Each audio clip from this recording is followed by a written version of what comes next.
Welcome back. Today, I want to talk to you about something that I've kind of shied away from a lot of times. And so, we're going to take more of the diagnostic, their criteria, going over the DSM-5 route versus diving into some of the weeds and kind of open it up a little bit. But today, we're going to talk about borderline and narcissistic personality disorder. And not just from my perspective, even though I do have some of that perspective from being with a person who had borderline and had those narcissistic traits. I want to bring it first to the table of just saying, like, hey, this is what it is, and be able to actually walk you through some of the actual criteria that makes up narcissism and that makes up borderline. You might be surprised at some of the things that you might have thought were a characteristic or criteria that actually aren't. If you guys are new here, my name is Ben Taylor. I'm a self-aware narcissist on this platform to provide awareness, growth, healing, and change. And we do it on all different platforms. I'm trying to make sure that people understand and are able to understand and see what narcissism actually is and what it looks like from a day-to-day basis. There's a lot of times people that we talk to that have no clue of what narcissism actually is. They think it's just someone snapping selfies or just being a butt. But at the end of the day, we want to be able to help people see what it is and be able to process it and help move into healing, growth, and change. We do that on all the different platforms. So if you don't follow already, TikTok, Instagram, Facebook, YouTube, LinkedIn, Apple Podcasts, Amazon Music, Spotify, all under Raw Motivations. Like, share, review, any of that there for us. If you're interested in community and you want to take your healing to the next level of jumping into a community that's going to help you grow, heal, and change, and is going to engage with weekly lives, with monthly coaching, with courses, with tracking no contact, go to narcapp.com. NARCAPP, narcapp.com, to be able to see about the NARC app that we've developed, to be able to jump in there and to be able to get in with community that's going to help you grow, heal, and change. Anyways, wanted to dive in today, and I mentioned earlier, we're going to talk about narcissism and borderline personality disorder. So I brought a handy help with me today, and that is the DSM-5, because I'm not going to jump into the deep end and get eaten up by it without letting you guys know at least what is going on with it. Okay, so as we're diving in, I want to be able to read through some of these for you that are listening to the podcast or can't look at the video right now, but I want to read through some of these, give a little bit of snippet, and then we're going to dive into narcissistic personality disorder as well. So when we're talking about borderline personality, so the first little tagline is a pervasive pattern of instability of interpersonal relationships, self-image, and effects that and marked impulsivity beginning by early adulthood and present in a variety of contexts as indicated by 5 or more of the following. Number 1, frantic efforts to avoid real or imagined abandonment. Now, a lot of times I talk about borderline, the core, the underlying thing underneath borderline is abandonment. Underneath narcissism, a lot of times, is shame. But it shows right here, frantic efforts. I think the thing that's also a key to mention is it's real or imagined. It doesn't even have to be someone actually abandoning, but it's how they mentally and emotionally process it. Number 2, a pattern of unstable and intense interpersonal relationships characterized by alternating between extremes of idealization and devaluation. This is where sometimes you get a little bit of the crossover that people are like, wait a second, doesn't a narcissist love bomb and then also devalue? Yes, that's where you see sometimes the extremes of where it kind of matches up a little bit or people get confused by it. Number 3, identity disturbance. Markedly and persistently unstable self-image or sense of self. The hard part that gets confusing for a lot of people is borderline struggle with this period, but also people that have been victims of narcissistic abuse. Coming out of a narcissistic abuse in a relationship, a lot of times people have been beaten down so much. Their self-confidence, their self-worth, their value, all these things have been beaten down so much, they're like, I don't even know who I am. And sometimes people are like, oh, well, you're borderline. Sometimes it's just because they've been in an abusive relationship. Number 4, impulsivity in at least 2 areas that are potentially self-damaging. Examples here: spending, sex, substance abuse, reckless driving, binge eating. A lot of different things that just have to go back to the aspect of being self-damaging. Okay. Number 5, reoccurrent suicidal behavior, gestures, or threats, or self-mutilating behavior. Now, sometimes we see this in relationships where it's threatened a lot.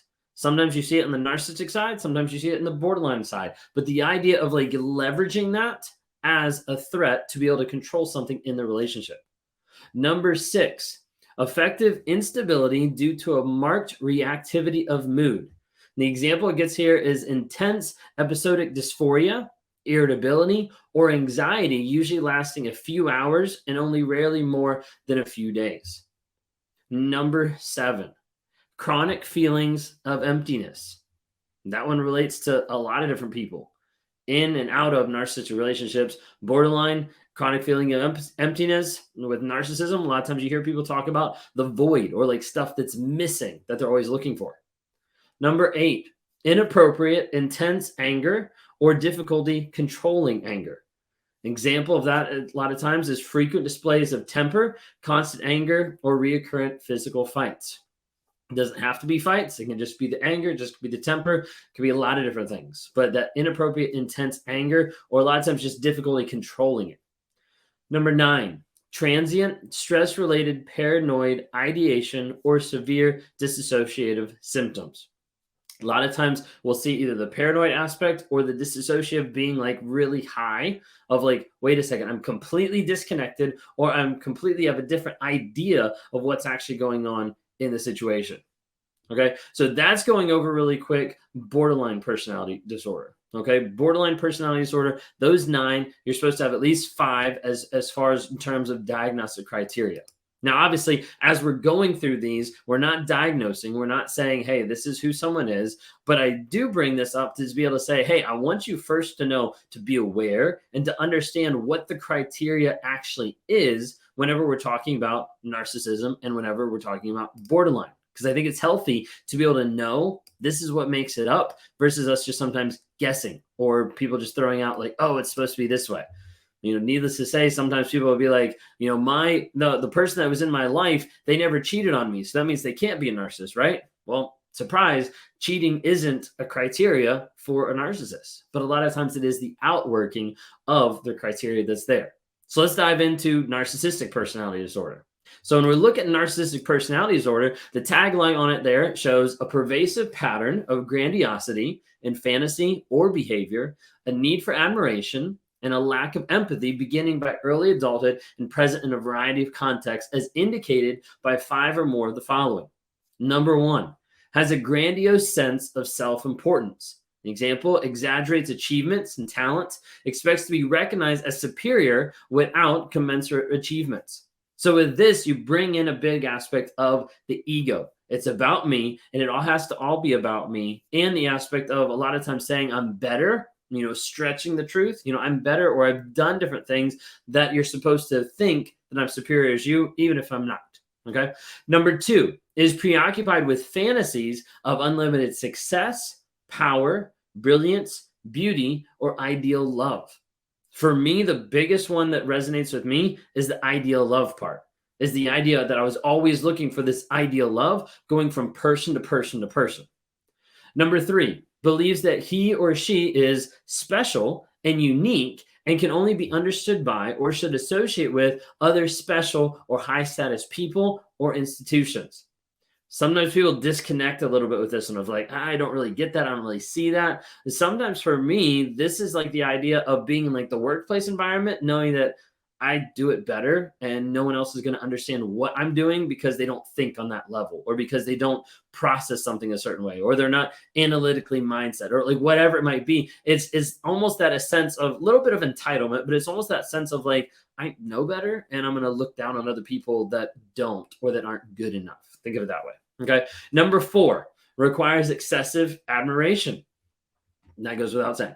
Okay. Number 5, has a sense of entitlement. So example is unreasonable expectations of especially favorable treatment or automatic compliance with his or her expectations. So the idea of entitlement of like, I expect that I'm allowed to have it now as fast as I want it, whenever I want it. Like I'm entitled for this, like this is happening for me. But then also sometimes it's like the idea of the automatic compliance. Like I see that a lot of times just with parenting of like, I want you to obey or I want you to listen now. And if you don't listen, then I get upset. Like that part I can feel inside of like, this is really triggering if you don't obey me instantly, which obviously doesn't work when you have a little kid, but that's the idea of that sense of entitlement. Okay.